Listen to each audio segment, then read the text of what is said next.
Taya Kamitani ha scioccato il mondo a Dream Kingdom quando nel main event del pay-per-view andato in onda lo scorso 29 dicembre è riuscita a battere Tam Nakano e a laurearsi World of Stardom Champion. Ora, a distanza di più di un mese, Phoenix Queen si prepara alla sua prima difesa contro un'avversaria temibile quale Suzu Suzuki. La stella di Neo Genesis sa che questa opportunità è super importante per la sua carriera e non è di certo intenzionata a fallire l'incasso ai danni di Saya Kamitani. D'altro canto, Phoenix Queen si è dimostrata una scaltra combattente, molto pericolosa non soltanto per le sue doti nel ring, ma anche per la sua intelligenza tattica. La stella di Hate sa come sfruttare al meglio i punti deboli delle avversarie per favorire la sua vittoria. Quindi per Suzu la battaglia che andrà in onda domenica 2 febbraio sarà molto difficile da affrontare, ma sappiamo quanto grintosa sia Suzuki, ecco perché Saya dovrà stare ben attenta a non sottovalutare la stella di Neo Genesis.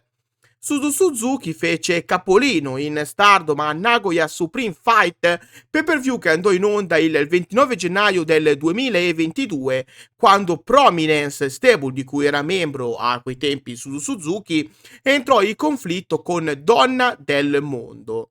Iniziò così una rivalità tra le due unit, rivalità che venne portata avanti per buona parte del 2022 fino a che a Dream Kingdom, pay-per-view che andò in onda il 29 dicembre sempre di quell'anno, Prominence riuscì a strappare gli Artists of Stardom Titles dalle mani di Oedo Tai.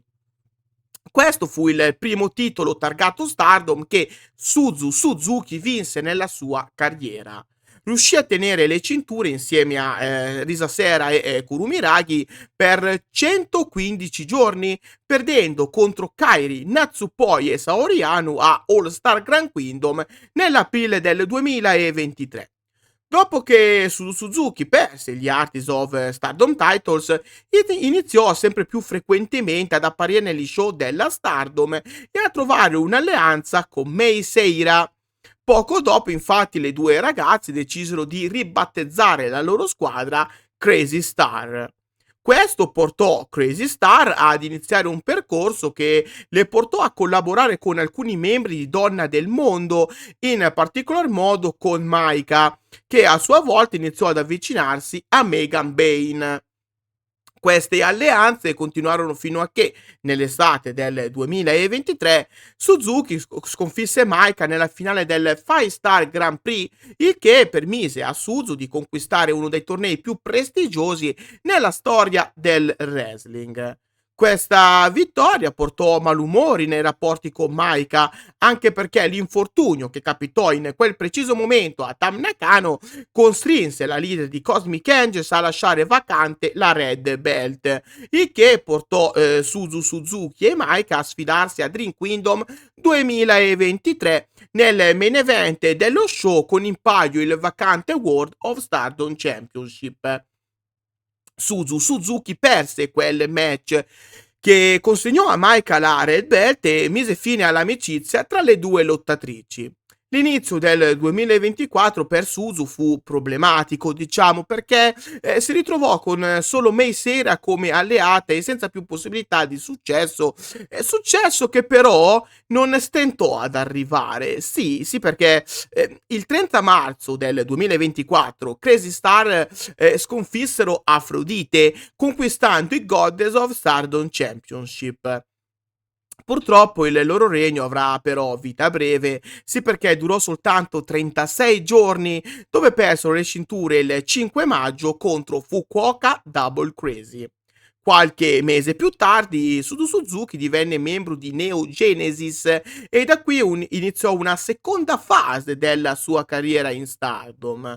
Una fase che vide finalmente Suzu Suzuki come parte integrante di una vera e propria unit, una stable che inizierà il 2025 col botto, andando a vincere la New Year Unit League, conquistando così il diritto a delle title shot per i Goddess of Stardom Titles e per gli Artists of Stardom Championship. Di questo però parleremo in anticontenuti. Sta di fatto che ancora prima di ciò Suzu Suzuki riuscì a conquistare un match titolato contro Saya Kamitani quando la stella di Neo Genesis sconfisse Phoenix Queen nel main event di New Year Dream, pay per view che andò in onda il 3 gennaio di quest'anno. Dunque Suzu Suzuki non è nuova a imprese importanti in Stardom, nonostante la sua carriera nella compagnia nipponica sia soltanto all'inizio. Suzu ha già conquistato diversi trofei e questo prova quanto sia abile sul quadrato, ma di fronte a lei c'è Saya Kamitani, una wrestler in rampa di lancio e probabilmente nel suo momento di forma migliore. Questo quindi fa pensare che le possibilità di vittoria per Suzu Suzuki siano al lumicino e secondo me così è per davvero.